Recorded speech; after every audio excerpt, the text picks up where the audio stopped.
léegi ñu dem ci rubrique dox dox bi.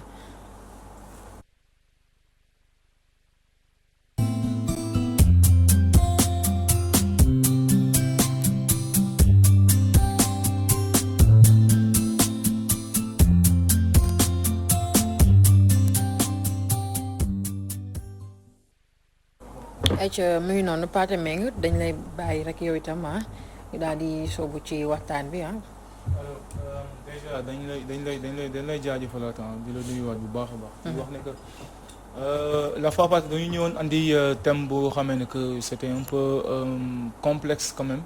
xam nga moom mooy mbaraan xam nga donc ñu waxtaan ci dugg ci yenn ci ay considération yoo xamee ne que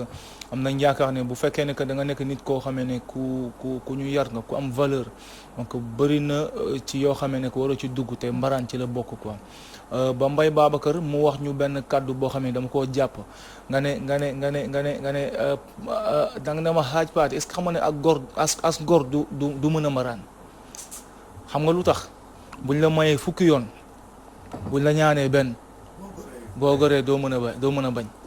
xam nga donc mu nekk wax joo xamee ne c'est plein de sens wax ju diis wax joo xamee ne que alors bu fekkee ne nit nga boo ko déggee automatiquement di nga xam exactement la alors ténacité wu terme mbaraan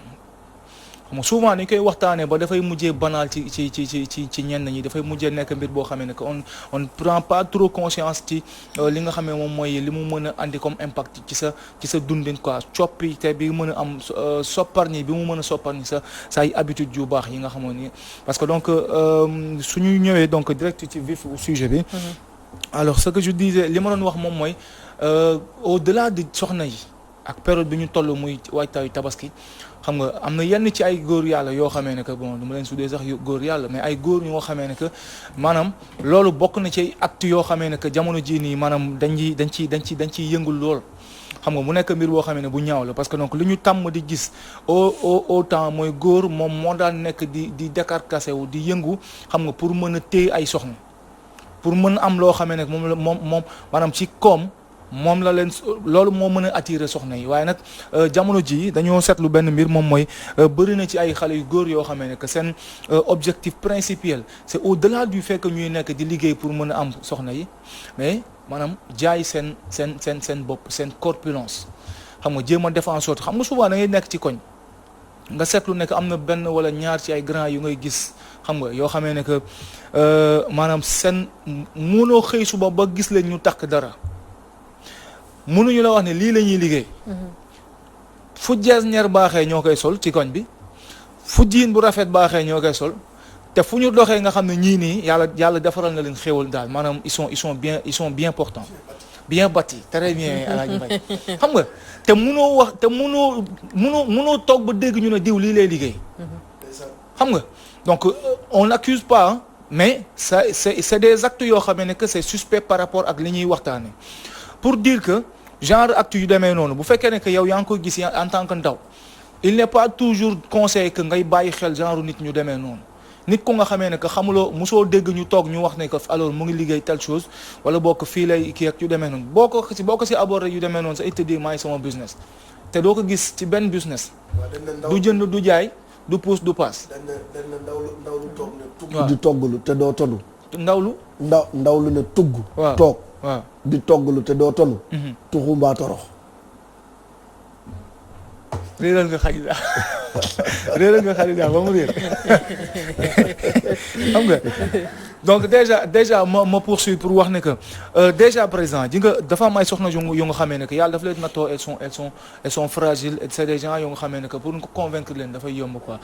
et waaw manipuler merci beaucoup xam nga pour nga manipuler leen dafay yomb quoi donc il est impératif que déjà présent yow nga nekk jigéen di liggéey mën sa bopp que nga jéem a am fulla yi góor bu ne léng toll ni baayam bu amee yenn actes yoo xamee ne que même su fekkee ñëw da nga ko soxla mu am yenn habitude yoo xamee ne que pratiquement musoo seetlu ne que moom daan na ko def ci sa diggante ak yow donc exemple jamono bi ñu toll des appels intempestifs c'est-à-dire tey jii nii xam nga te soxna si nga xamee ne que yow musoo soxla ay mbiram musoo soxla toog ak moom sax mais nga continuer di koy woo jamono ji c'est des actes yoo xamee ne que maanaam c'est suspect par rapport ak li ñuy waxtaanee moom mooy mbaraan quoi kon nañu jéem a défenseur ba ñu bàyyi xel ci loolu loolu noonu alors coppeeku yi changement de comportement de ces hommes ay góor ñu nga xamee ne que maanaam certes am nañ une bonne éducation environnement bi ñu jógee nekk na environnement boo xam bu plausible la mais ci kaw yenn ci ay influence di gis par exemple benn Pathé Mbeng nekk ci koñ bi comme ni ma leen expliqué donc liggéeyul te pourtant xam nga heure bu ko neex lay yeewu lu nit ñi di sol ci koñ bi yëpp boo xoolee moom bokk na ci ñi gën a cher la lu ñuy sol donc yow nga dugg ci influence waa jooju noonu ci il est normal que mu am yenn pratique wala boog yenn changement de comportement yoo xamee ne que dañ koy seetlu ci yow xam nga il n'est pas donné à un monsieur góor bon ngeen baal ma ci tubaab yi nekkul loo xam ne lu ñuy sopp la ci góor damay toog benn bés pour joxe benn anecdote rek sama benn kilifa papa la ci man qu'est-ce qu'il me dit mu ne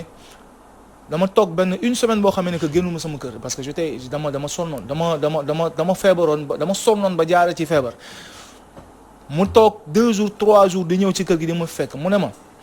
góor du wéree ci kër góor feebar boo doo feebaree booy feebar ci àll la lay fekk waaye booy wër ci àll la war xam nga donc pour dire que am na yenn ci ay éducation yenn xeetu dundin yoo xamee ne que buñ ko xësee ba inclure ci yow am na yenn pratique yoo xamee ne que tu mënuloo ko def donc obligatoirement présentement ñun war nañ mën a jéem a def en sorte ba ñu jéem a changer comportement yi li nga xamee moom mooy li ñu doon def ci lu baax buñ ko mënul yokk buñ ko wàññi parce que góor rek la mën a doon jigéen la góor rek la mën a doon moom mooy sas yi nga xamee ne que moom la suñu borom teg parce que tey jii su fekkee ne jullit nga wala nga nekk chrétien wala nga nekk beneen kii lii la suñu borom tegal yow en tant que góor moom mooy naka lañ koy waxee kii bi tu vas maam di nga dundi à la sueur de ton front. xam nga. mooy ñàkk jariñu. xam nga yaa ngi comprendre ñàkk jariñu merci beaucoup ñàkk très bien ñàkk jariñu googu noonu. Habib du ma sama morom waay. yaa ngi comprendre ñàkk jariñu googu maanaam c'est quelque chose qui est objectif principal lu góor ci biir ci kaw dund maanaam li nga xam ne moom mooy tax góor nekk ci àdduna maanaam sonn la. coono la. su fekkee ne yow da nga dem ba à la fin yow tu te donnes plus joxatuloo sa bopp yow loolu nga xam ne moom la suñu borom teg yow yaa ngi jéem a défenseur ba noflaayu góor ci gàttal mooy sonn waaw noflaayu góor coono la gis nga contradiction bi ci am. dama mos a wax damay dëgg li nga wax dama mos a wax sama benn waay ma ne ko soo bëggee noppalu. waaw ma ne ko da ngay nangoo sonn. très bien. góor soo bëggee noppalu. da ngay nangoo sonn. très bien. coono. ak nooflaay xam nga ñoom ñaar ñoo ànd. waaw boo sonnee. ba mu wóor la ne sonn nga. waaw mais nooflaay ci des. mais xam nga waaye boo noppaloo. ba mu wóor la ne noppalu. moo tax boo bëggee noppalu. da ngay nangoo sonn. boo bëggee noppalu da ngay nangoo sonn te munoo noppalu te sonnoo. moom Mbaye xam nga fan ngay gisee loolu genre souvent da ngay gis ci yenn ci ay quartier da ngay gis am ay yenn góor ñu nga xam ne dañuy teel a retraité. genre à partir de 40 ans 45 ans ñu daal di xam nga def yenn actes yoo xam ne am 100 ans wala 65 ans la gis le plus souvent boo xoolee ñooñu c'est des messieurs yoo xamee ne que li ñuy solliciter ay soutien di fëgg buntu kër yi pour ñaan dimbal dafay bari parce que tout simplement bi ñu waxee sonnuñu te seen yaram xamatu ko. très bien seen yaram xamatu ko et allant dans ce sens ba tey bu ñuy poursuivre ci contexte bu mbaraan bi pour faire comprendre que ne maanaam encore une fois je me répète ci terme bi moom mooy coonay noflaayu góor coono la bu fekkee ne que yow maanaam da ngay dem ba toll benn moment ba li nga xam ne moom mooy jamono bi nga waroon sonn yaa ngi doon nekk ci noflaay c'est-à-dire ut benn soxna soo xamee ne que mën na sax nekk sa moroomu yaay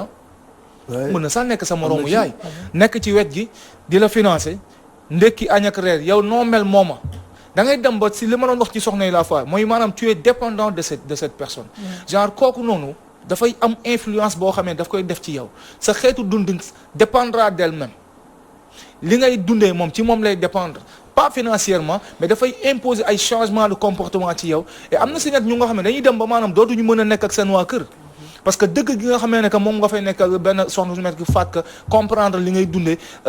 teg du la may dara 1 2 mu cabaxal la ko yaa ngi comprendre donc da ngay dem ba en fait tu deviens insupportable ci kanamu nit ñi quoi parce que ku wax da ngay yaakaar ne mu yow lay waxal fekk na en fait en réalité li ñuy wax dëgg la quoi donc encore une fois je me répète sur ça noflaa yu góor coono la su fekkee ne déjà présent fi ngay doon ndaw yaa ngi jël sa doole di ko am pour di ko bazarder ci ay jigéen parce que tout simplement ñoom ñoo mën a ñoŋal sa dund bon ce n'est même pas vrai quoi mënuñu ñoŋal sa dund donc yow yaa mën a defar seen dund mais bon on ne le voit pas tous les jours nekk lu ñuy gis chaque jour quoi koo xamee ne que jigéen moom mooy defar dundam mais li war la normalité des choses moom mooy góor liggéey di dimbali jigéen. yaa comprendre donte bonul jigéen gis góor gu mu bëgg di def ci moom bonul mais li nga xamee moom moo andi wax ji mooy góor gu nga xamee ne que maanaam dafa yor dooleem am xel am xalaat war a mën a dem liggéey jël àddunaam wekk ko ci jigéen mën na sax dem ba nekk koo xam ne mën na ko jur donte bonul sëy ak ku la mën a jur bonul de mais am na loo nga xamee ne que moralité jamono ji ñu toll nii moom moo ko mayeetul wallaay donc foofu laay daanele soxna Fatou pour dire que su fekkee ne que am na lenn loo xamee ne dama ciy ñëw di ci ñëwaat moom mooy góor daal coono wallaay góor coono quoi parce que daf lay sécuriser c'est-à-dire dafay tax aussi liy def charme góor muy kàddu nga am ko su fekkee ne yow amoo kàddu ci kanamu ki nga nekkal muy soxna si par exemple donc yow sa ngóora on se pose la question de savoir si ban base la tegu te bu fekkee ne aussi sa kàddu dooley poste gi soxna si am moom ci loolu lay tegu donc est-ce que duñu changer tendance bi moom muy sol tubéy yi ngay takk ngay wóodu sax waaw léegi bëri na te boo moytuwul sax ci loolu lañ jëm parce que li ñuy nemmeeku fan yi nii surtout si jeunesse bi dafa doy waar parce que man ak terme gigolo xam nga gigolo waaw gigolo très bien xam nga man bi ma nekkee étudiant bi ma nekkee université en fait ci laa doon am yenn expérience yooyu noonu quoi genre da nga daan nekk ak un monsieur boo xamee ne que alors il est à l'université pratiquement du ñu def lenn lu mooy dem salle yu nekk université entraîné wala corniche ak waa topp corniche bi xam nga ak jigéen ñi mais au fur et à mesure du temps da ngay dem ba da ngay xam ne que lii en fait jëmul kër tu es une personne boo xam tu es bien bâti yàlla defal na la loo xamee ne que peut-être boo rombee ci mbedd mi ñaari koñ nga gis koo xamee ne amul tànk yu mu doxe koo xamee ne mu ngi tàllal loxoom di yalwaan wala koo xamee ne xel mi dem na donc yow bu fekkee ne yaa ngi dox di gis yooyu noonu tu te poses la question de savoir man lan laa defal suñu borom ba mu war maa mën a ba melalu ma comme ni mu melal ñii ni donc obligatoirement su dee nit nga wala boog am nga ndimbalu yàlla di nga taxaw nga xoolaat sa comportement par rapport parce que góor yëpp góor day dëgër quoi comme ni ko waykat bi di xam nga góor merci beaucoup góor day dëgër donc sa dëgër te googu xam nga lan la ñaari mbir mën a satisfaire soxna si la yàlla booleel financièrement mais aussi mën ko satisfaire si li nga xamee moom mooy bu soxlaa boppam wala boo soxlaa sa bopp donc bu fekkee ne au fur et à mesure du temps yow yaa ngi bazarder sa bopp ci kaw ay miettes benn 50 000 francs benn 100 000 benn 10 000 benn 20 000 mais au fur et à mesure du temps da ngay dem ba balaa ngay am ci âge bi nga xam ne moom la ñuy wax góor dëggantaan à partir de 40 ans mais foofu da ngay jeexal sa bopp daal andi thème bu am solo Khadija tax mi ngi ma naan léegi lu la góor ñi def mais dafa am loo xam ne des fois boo koy seetlu wala nga di ko dund parfois sa xol bi sax dafay jeex xam nga dañuy wax ni ki defarul moom moo yàq dëgg la benn xale yu jigéen ñi benn côté ñoom ñoo abusé wu ci financé góor te dama ni wax nobel kenn du ko jënd parce que amul prix dama gis benn paate mu nekk jantal man ma dem ba xam ne maa ngi xaw a âgé toppoon naa sama ndaw léegi am naa xaalis gis naa ko xam naa ni moom yoru au lieu que ma dimbali ko mais dama koy tendance fexe ba am nu ma ko xëccee ci man fexe ba am nu ma ko héberger ci sama bopp ba moom dina ma bëgg léegi nag loolu yow da ngay essayer moom pour dox ci maayinam pour jéem a jënd mbëggeel boobu moom aussi comme ni nga ko waxee rek bu fekkente ni du góor boo xamee c'était amul xel wala mu bëggul yomb daf koy daal di topp te li ñuy wax rek góor dafay li ñuy wax ni ku mottali sa dépense mottali sa kàddu loolu la te léegi si mënatoo xàmmee góor ñi ak jigéen ñi parce que da nga daan dem ci cosmétique wala nga dem ci les grandes surfaces nga xam ne ay jigéen nga fay fekk diw yoo xam ne day defar seen peau dafay defar seen i lèvres naka lay nooyale seen yaram mais góor ñi la ko dàq jënd góor ñi la ko dàq jënd boo demee ci salle de gym da ngay gis façon yi ñuy sol da nga naan est-ce que du ay baax seen comportement li ñuy solo xàmmeetoo leen ak jigéen ñi la ñuy sol góor ñi dem nañ ba lu ñu lay wax léegi jigéen bu liggéeyul cas social lañ la tuddee waa xëy amoo foofu benn xale mais day liggéey wala non man cas social yi waxuma ci dara tabaski bii ku ma jàppale ci xar laa bëgg mais yow da nga naan ñoom ban genre xar lañ war a rey di tabaski nar a rayal sa yaay xar wala sa papa te yow yaakaaru ko dul ci jigéen yoo xam ne c'est 5 heures du matin lay jóg est-ce que wala 7 heures la doo comprendre. dafa am agression bi fàtt que koo dégg ñu ne jël nañ saagam këf nañ ko setam xamal jigéen. xamal la jigéen. dina teel a jóg dina guddee wàcc. xëy dafa am benn anecdote bu ñëw sama xel dama ko fàttewul. ñii ñaar lañ xale yu góor yoo xamee ne que su ñu amee 25 ans ci lay yem. ci ay boîte dañuy liggéey fii ci Dakar. dama leen xam jamono jii nii pratiquement fréquenté tuñ ma parce que loolu ñoom xam nañ ne yëg naa ko. waaw dañoo dem benn dëkk fii bon Zac Mbao. loué fa seen appartement yaa ngi comprendre te xam naa leen. loué fa seen appartement. alors nekk fa ak seeni coro. te li ma ci xaw a déranger mooy su fekkoon seeni morom. dégg nga et que mu nekk loo xamee ne officiel na sax maanaam ñu marié leen on peut comprendre. mais ñi nga xamee ñoom la ñu nekkal. xëy yi mag nañ leen minimum 5 voire 10 ans. ok yaa ngi comprendre. donc mu nekk rumeur boo xamee ne que day courir di kii ba toog ci sama nopp. xam nga mu nekk affaire boo xamee ne sérieusement affaire bu ma metti. Paate loolu bari affaire bu ma non en fait pourquoi mu metti ma parce que genre ñooñu man dama leen xam quoi. te c'est des choses yoo xamee ne que man j'ai pas l'habitude di koy dégg wala di koy gis. xam nga Paate xam nga Paate te li ci gën a ko alors kenn ki ma wax ak moom au téléphone. il me fait comprendre que ne non jamono ji nekkuma sama gàlle te xam naa situation këram. maanaam li waroon mooy même su fekkee da ngay liggéey ci benn boîte yow li waroon mooy boo wàccee 5 heures du matin nga li jël taxi nga ñibbi sa fi nga dëkk sa watu yaay ak sa pap